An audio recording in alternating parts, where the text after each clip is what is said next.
വൈശാഖ മാസം ഗുരുവായൂര് ഉൾപ്പെടെയുള്ള വൈഷ്ണവ ക്ഷേത്രങ്ങളിലെല്ലാം അതീവ പ്രാധാന്യത്തോടെ ആചരിച്ചു വരുന്നതാണ് വൈശാഖ പുണ്യമാസം. ഈശ്വരാരാധനയ്ക്ക് പ്രധാനമായും വിഷ്ണു ആരാധനയ്ക്ക് ശ്രേഷ്ഠമായ മാസങ്ങളാണ് മാഘം, വൈശാഖം, കാർത്തികം എന്നിവ.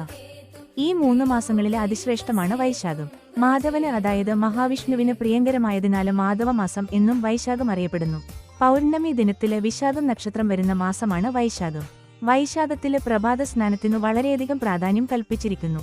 മഹാവിഷ്ണു പ്രീതി നേടാന് വൈശാഖ സ്നാനത്തിനു തുല്യമായ മറ്റു പുണ്യകർമ്മമില്ല. വൈശാഖ മാസത്തില് ത്രിലോകങ്ങളിലുമുള്ള സർവ്വതീർത്ഥങ്ങളുടെയും സാന്നിധ്യം എല്ലാ നദികളിലും ജലാശയങ്ങളിലും സൂര്യോദയം കഴിഞ്ഞ് 6 നാഴിക വരെ ഉണ്ടാകും എന്നതിനാല് പ്രഭാതസ്നാനം സർവ്വതീർത്ഥ സ്നാന ഫലം നൽകുന്നു.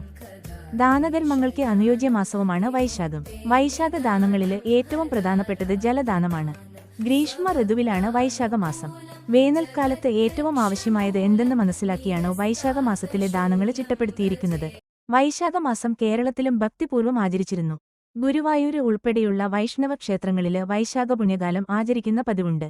വൈശാഖക്കാലത്തെക്കുറിച്ചുള്ള കൂടുതൽ വിവരങ്ങൾ അറിയാൻ താൽപ്പര്യമുള്ള എല്ലാ സജ്ജനങ്ങൾക്കും പ്രയാണ സ്റ്റോറീസ് എന്ന ഈ ചാനൽ ഫോളോ ചെയ്തുകൂടെ കൂടാം.